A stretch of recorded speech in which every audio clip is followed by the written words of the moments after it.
good morning. This DVD or DVDs gonna be about the turtle bottom, and a little bit. I will now tell you a little bit introduction how I ended up being a turtle guy, and what I think about turtle, and why it's maybe the again one of maybe few, or just let's say one of the big misunderstood positions. So the turtle is weird. Sorry, turtle is weird in that way that if you look at a guard, then you see, let's say, 100 people.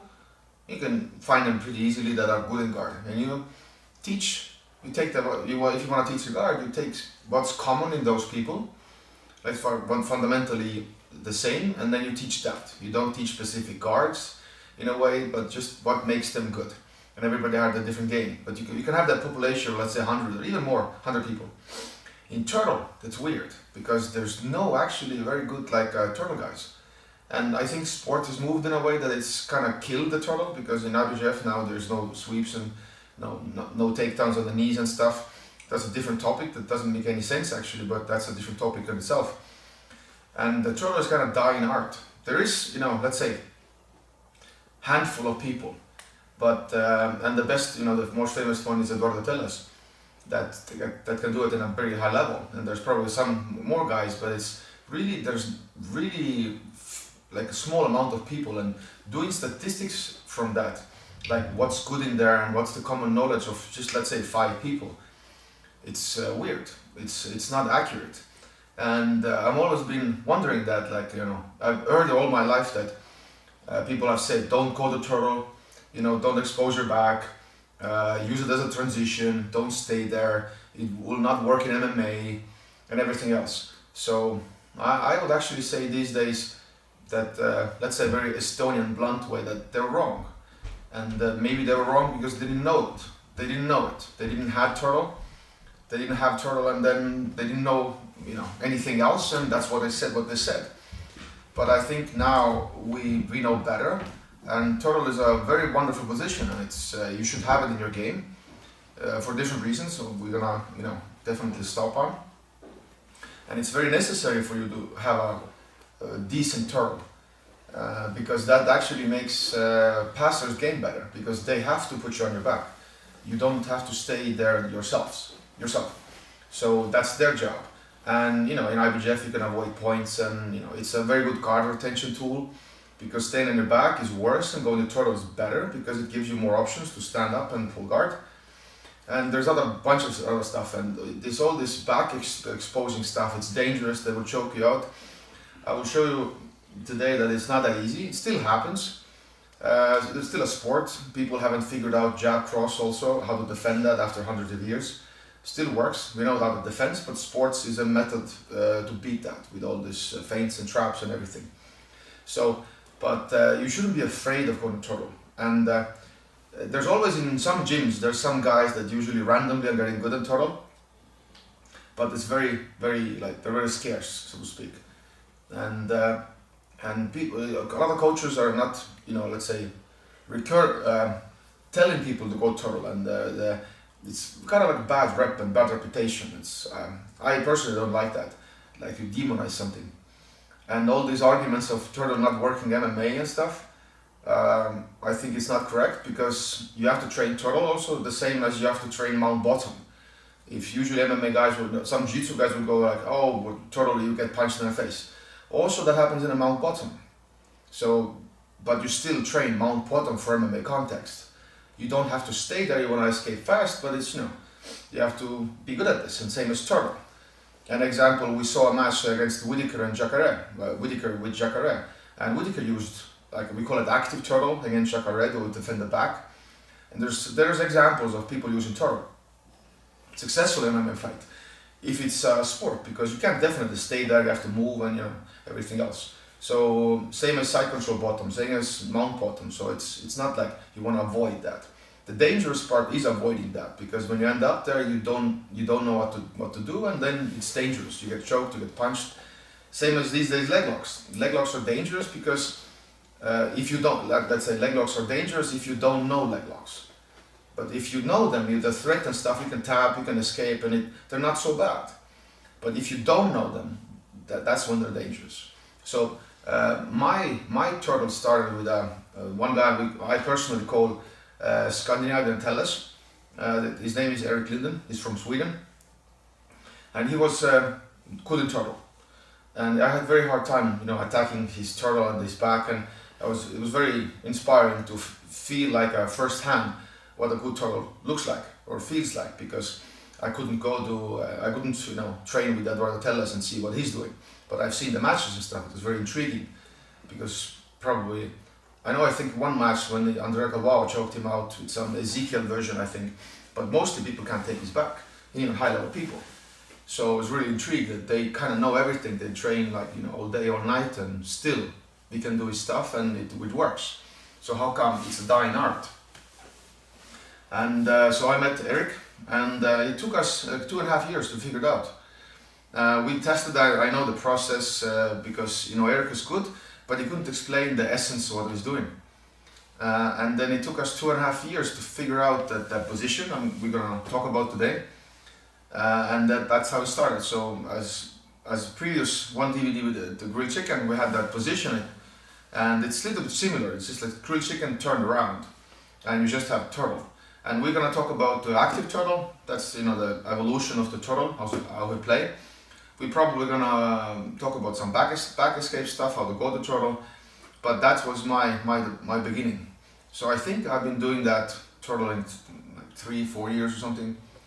And I didn't have turtle before, but I'm very lazy like a person, so I like defensive stuff a lot, because good defense pushes attacks to become better. And I think I'm for the for little guy, for the recreational people here that has to survive and suffer the early years of jiu-jitsu. So if I can make their suffering easier and make sense, and they can defend themselves in side control, turtle, and back escapes and everything else, like escaping parts. So that's what I'm at the moment passionate about. I like submission escapes and all those things. So escaping seems to be, I even think it's it's not like I haven't thought out the argument really well, but I even think it's a greater skill. Like attacking is good, but it's just defending in different stages of attack, even in very, very late stages. It's a very good skill, but a great skill. And kind of shows the understanding of the art even maybe deeper. It doesn't win fights probably, because fighting is more aggressive and you have to push. And turtle is that also a little bit, defensive in a way, but you can attack from there. And turtle, but to come back to turtle, is like a world between worlds. It's we actually in Estonia we teach people from side control to go to turtle, and from there to escape, example, because it gives more options. Pull guard, spin, stand up, and everything. So I'm really happy to be here and to show how we do it, and then how for different problems what people can show us, chokes and back takes and everything else. We're gonna show that how our view of turtle will try to answer those questions. So welcome along, and let's do this. So now let's talk about the posture. Turtle posture that I would suggest you would do. So toes on the mat. We don't use seal feet. So toes on the mat, knees wide, and I'm just gonna show it. So elbows are out, not in, not out, not like this. In a hand, you can play with all the rules, because like I said in the grilled chicken DVD, it's like you can box hands down and everything is good, but if you start, then it's kind of bad, because you get punched in the face a lot. So the position we recommend, and we're gonna actually explain you why it is like that, is knees wide. Your head is always looking towards the opponent, so it's right or wrong. And if it's front, then head is like straight. Elbows are out, and you crouched as much that you can protect your neck also a little bit. But don't worry about your neck. Usually, if I show that posture, everybody usually freaks out. What about the neck? What about the neck? It's like, well, they will choke you. Really blunt answer would be like, there's no choke. I get choked out also, but don't worry about the choke. They have to do a better job. Their angles are all wrong for them to choke. And we're gonna talk about the clock choke, what they actually need for a clock choke to work. So But I wouldn't use arms in. You see that a lot. Actually, people are doing, this. People doing this. So this is very passive and mostly concentrated on the choking defense. But all the trucks and stuff, truck attack, they will work. So, and it's a little bit, people are confused sometimes from the toes, because some people don't have toe flexibility. Like you have like a 90 degrees, like a toe flexibility. Some guys are like stiff. So if you have those kind of unmobile ankles and toes, then I would suggest you will fix your ankle mobility, and then you can play with seal feet. But there's minuses why you would have a seal feet and toes on the mat, why it's better. We're going to talk about later.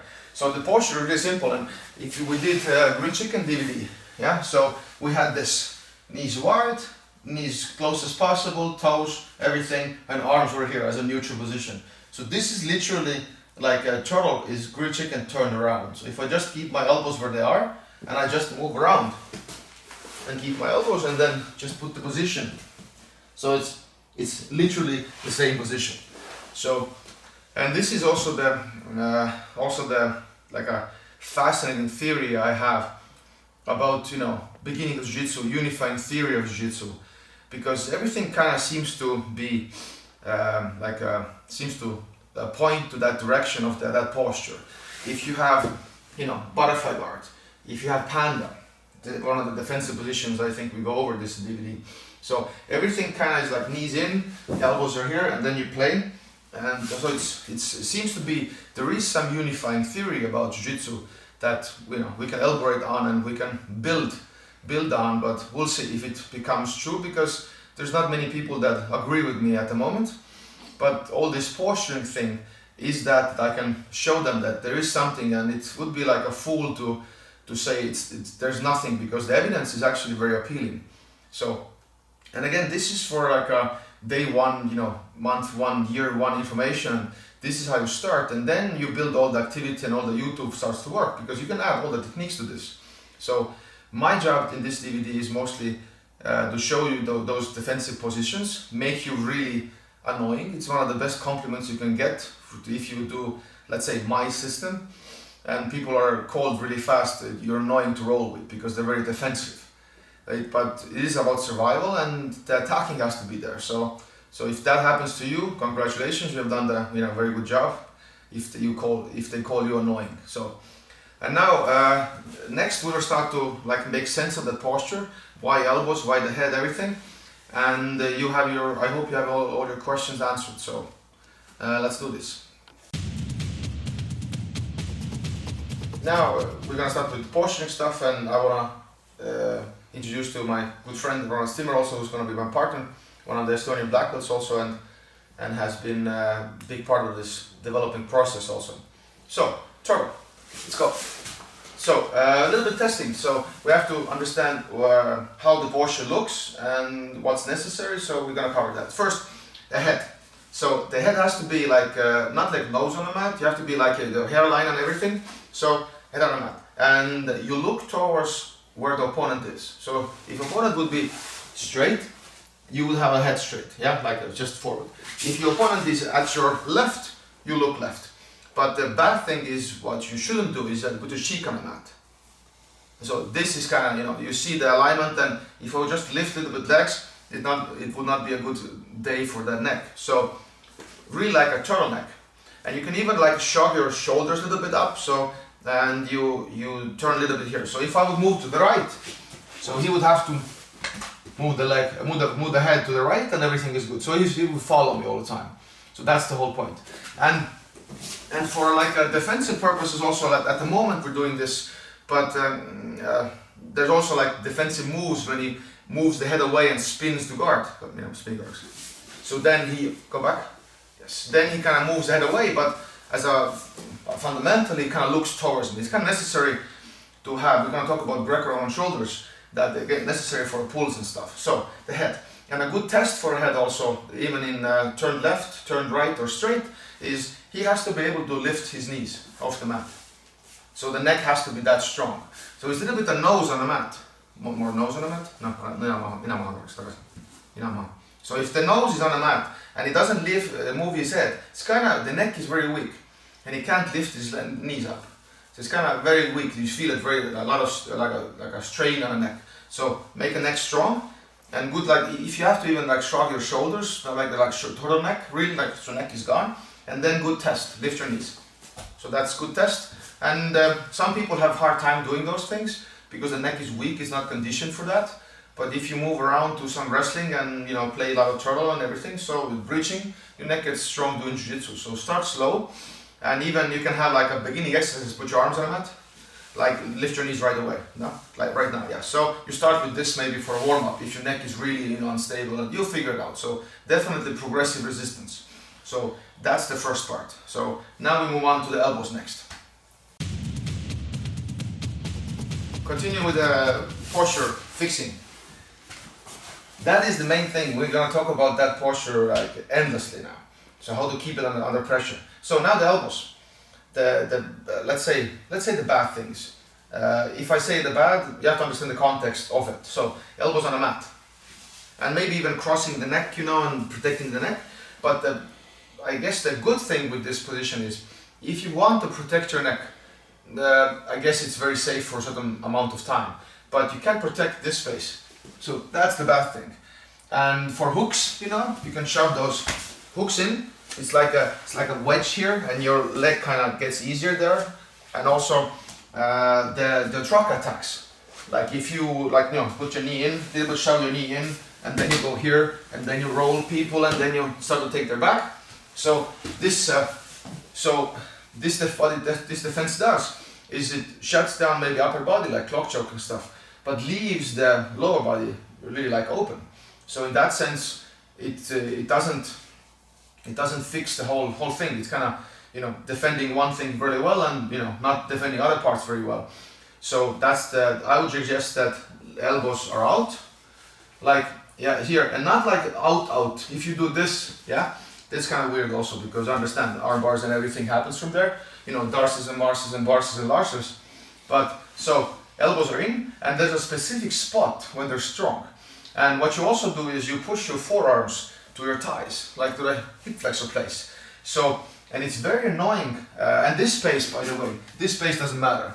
Everything is about, like with Grilled Chicken DVD, everything was that space. I want to get in there.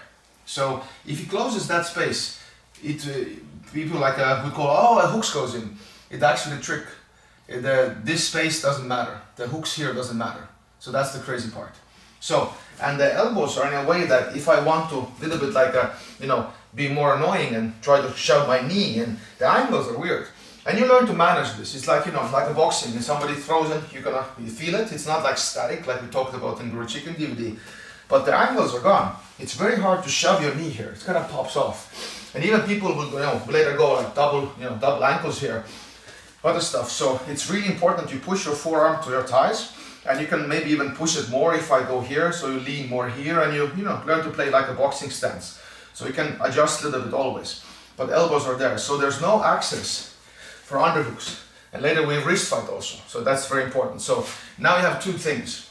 You have a head, you have the elbows, and your body now has to be crunched enough that you can reach a little bit your neck area. So go to panda for a second. Panda. So if you go to panda, the other position we talked about is panda, so you can see it better here.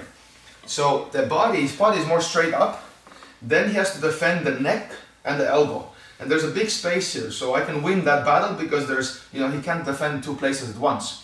But if he's crouched enough and plays with the head, we call it a boxing shoulder and stuff, so it's like a hide the chin. So this neck arm can protect two places at once. So now it's easier. So this is covered and this is covered, and then it's good. So good turn. So the same thing. Now we can talk about how crouched, is the right word. So how it has to be, because if he's straighten the body a little bit, then he can't protect the both places. So if he crouched enough, now this is good. Now it's defendable, and he can wrist fight here. So that's very, very important. So elbows out. It feels very unnatural at first, like it's too much out. And other neck, but you get used to it. And neck. So if I move around, you follow me with the head. And elbows has to be here. And think about your arms being like relaxed more, not so much tensed. So next part will be, we're going to talk about push and pull. So hang on and we will continue soon. Now let's continue with push pull.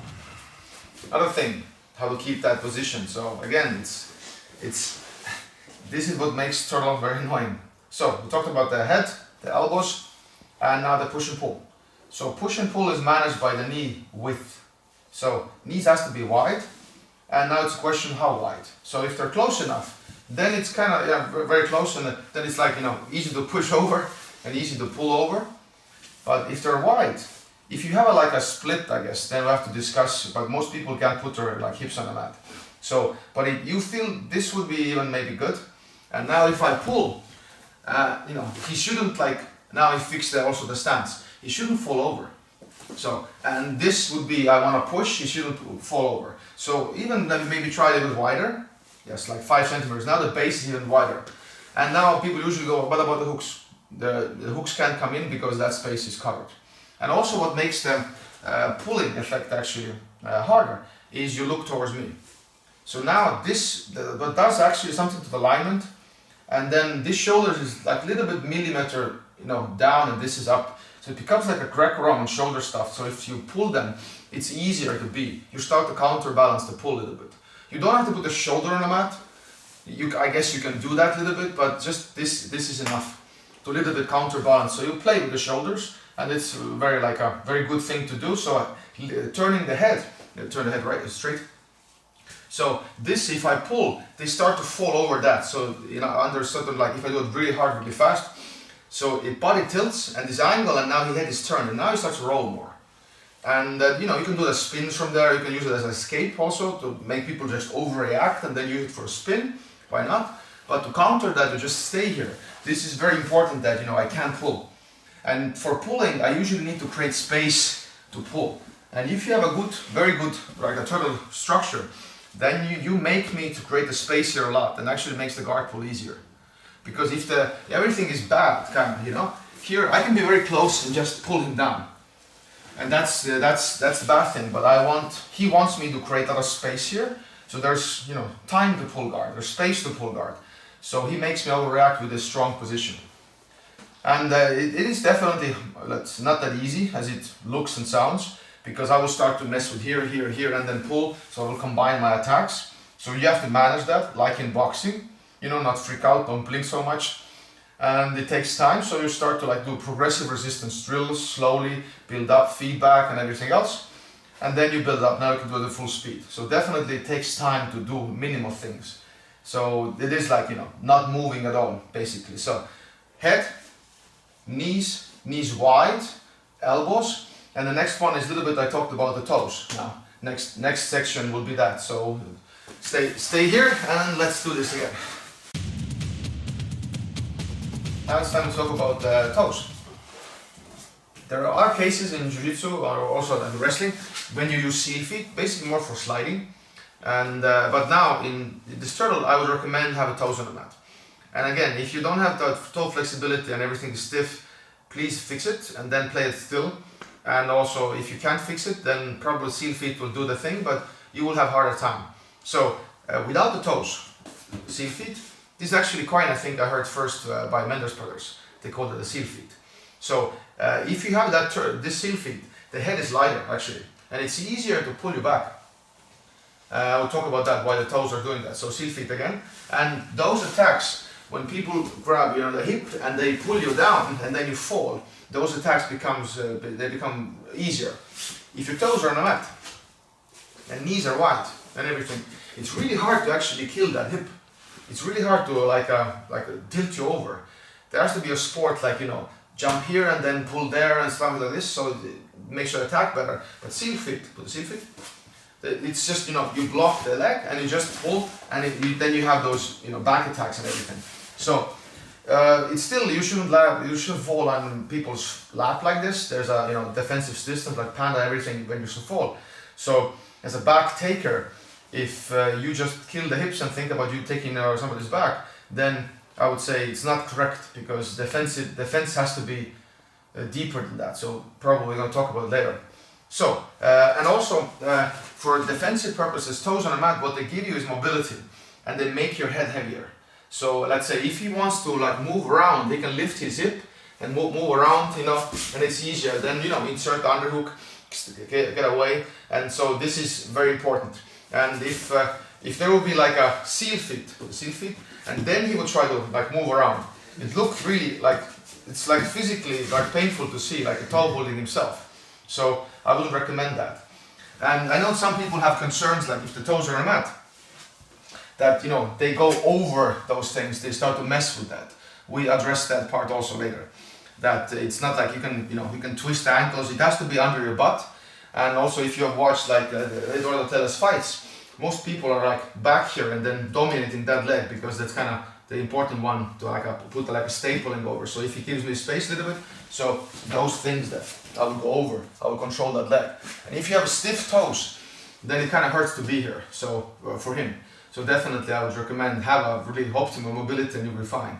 So, and definitely like not toe like wide, because if you are wide, then it's easier to do those things. I will go in, both hooks, and start it. This is very nasty rotation for the knees. So it would be good that you would hide your toe, like a heels under your butt, knees are wide, it's good pyramid, and it's the same thing as go to grilled chicken. And with grilled chicken stuff, like he would have like aim towards me. It's not like, you know, legs are like this. You can play it like this also, but it's an aim, and you have the same structure. It's basically the same thing. And now this takes the aim, so you hide your legs, so it's harder to get in. Other way, if you have this, then it's, you know, this is open, this is harder, but it has to be like an optimal for both. So that's about it. So toes again. So mobility, and yeah, the one thing I would definitely emphasize, if you don't have toe flexibility, then play seal feet. So turn a little bit. So people will start to do those things to you. They go up a little bit, you know, from the gi, and then those things happen, and this kind of might hurt if you fall over. So toes on a mat actually are making your upper body heavier, and it's a little bit harder to lift because you can push from the toes, the head on a mat. And if somebody does this to you, like just goes here and sort of, you know, pull you, it's time to escape anyway. So don't worry about those things, but the toes has to fix that initially, like a first problem first. So it's I would still recommend it, mobility and everything. And for like a sliding and stuff, like a peak outs, then you would slide, and that's good to have like a seal feet on. So definitely let's keep the toes on the mat, elbows in nicely, not too much out, not too much in, neck, you know, and have a boxing shoulder and play with that. So, and now we continue with other stuff. Now we talk about the hooks. So yeah, the posture looks very open, but now the hooks, it's dealt with elbows, and we're gonna show you a couple of versions of how we deal with that. So without the harness right now, so just the hooks. Harness is already a bigger mistake. If you get the harness and then you good harness and then hooks, just the problem gets exponentially bigger. But at the moment we're just, you know, wrist fighting and just avoiding the basic hooks. So let's do it. I'm gonna keep it a little bit open so I can talk to camera and you can see better what's going on also. So yeah, toes on the mat and hooks. So hook goes in and my elbow goes to the knee bend, and I just literally step out. And I step out as much as I want, I guess. So later we can go, like some attacks actually go under, so like the double unders and stuff. But just I would recommend at first just step out. So how I also do it, then I head on the mat. So we'll see how it goes. One more time. So, and also this the problem is that later it's a fight, but I will open up a little bit my elbow. And that's the sport part, because, you know, if somebody throws a punch or a hook at you, you also do this. You leave open a little bit your body. If somebody punches the body, you have to lower a little bit and then have it in the neutral position. So this all is very fast, the fastest it can be, because he can use it as a jab cross. He can try the hook and then under, then after wrist fight. And later, all with harness and everything else, it's easier to do it in practice actually, to keep the hooks out. And definitely to move. To have an angle, and that's why toes on the mat and head on the mat, so you can move. Seal feet you can't really move very well, so just stepping out. So another would be the same hook but far side, so the elbows actually make me a little bit bigger from the waist, and the far hook is actually not, it doesn't go in so easily. So I'm more talking here, right? So usually the far hook goes in, and then he can take the back or switch sides also. And now it's harness and everything else. Go back. So if I have my elbow here, just just for talking purpose, saying I head it up, go. And this just very weird that like elbow kind of makes my waist bigger, and it's very hard to do it. So if I had it would be on a mat. So it's kind of very, very hard. And even if they put the far hook and then they change the sides, go far hook, change the side, still right away I use. And then again this elbow, and then I fist fight, so everything has to be like a very small motions. You start with bigger ones at first. Like in boxing, somebody throws a punch, you do very big, then it's very fast actually, and go back. So know that as a context. But yeah, hooks are done in that way. Just use the elbows. It works very, very efficiently, and it a little bit freaks out people how easily the hooks come out, because they should not use dead hooks. The hook should click on something. Like we're gonna talk about super hooks also soon. But we talk about, there's a theory of clicks. I hope I mentioned those. I will talk about it later in this DVD. Certain things that click, certain mechanical things. If I have a position, it makes sense to grab here and not here. So we call it click, that makes it work best. So now talk about like perfect situation. We have a V shape, and it's really, really early hook, let's say, protection. So do it again, like to this side. And my elbows are here, so everything is good. My arm could be a V shape. So if he puts hooks in, sometimes I catch them like this, like a V shape. And now I just step out. This is kind of ideal because it doesn't open up my elbow a lot. So if I do it head on a mat, so I get the hook, and now I just move, and the elbow is pretty safe. So this is, worry about your thumb. So if your thumb is like this, they will heel kick basically in, so you can hurt your thumb. So be really like a V shape, you just catch it. And then I guess you can use it for different attacks also, but elbow and this. And now the super hook. So super hook means I have done the bigger mistake. So I let the hook slide in, through the elbow, and now it hooks my leg. Now I deal with hooks, fighting hooks. So how it looks like. Super hook. Hook goes in, and they hook my bottom leg. This hook is good for making me go that way flat. So he straightened the leg, and now this makes me fall. Yeah, I have to mess with the hooks. But this hook is also bad for him in a way. If he has a super hook, he can't have other hook in. So that kind of hook makes his other hook shorter. So it's kind of hard to put the far hook in. Kind of makes him short. So if he hooks his up, now he can reach the other side better. So know that at least, that he compensates, takes one side like totally, and other side is more safer actually for me. But now we use windshield wipers, and we clear, and we have to clear our knee line. Kind of like leg lock stuff. So hooks, and now what I do is I hook the leg straight, and then I bring everything in. And then later I do it also on our head on a mat, and I use my arms also to monitor their knee and to keep my knee line free. That's very, very important. So if they attack faster, you have harder time, and you might fall also. That's part of the plan. It's not bad, so things happen, it's a sport. So we will cover that. But first, let's do the ideal. So I showed the head on a mat. So go. Bigger mistake. And now, hook. And now also elbow and out. What you can also do is you can straighten the leg. That's very also a good option. So do it again. So you would straighten that leg, elbow keeps the distance between us, and now I just step out. So what you do is like, you're here, a little bit, and then this is open. This kind of kills he can't do super hooks when I straighten my leg. One more time.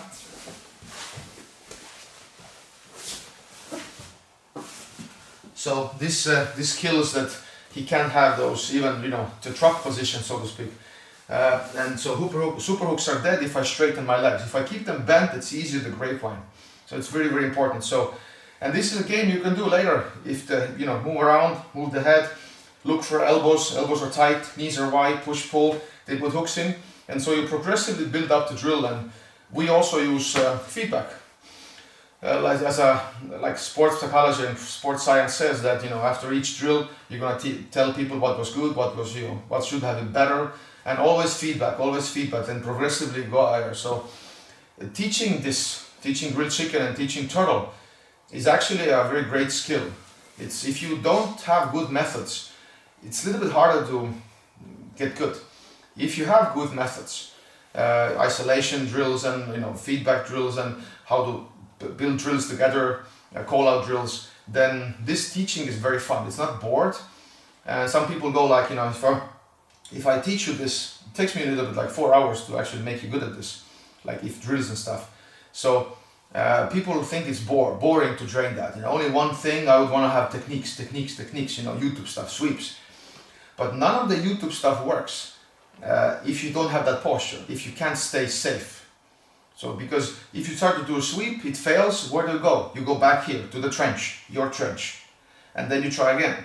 So this is the very important thing, like in boxing. Boxing doesn't exist without this. Everybody wants to punch, but this actually saves your head and defend, and then you can jab cross.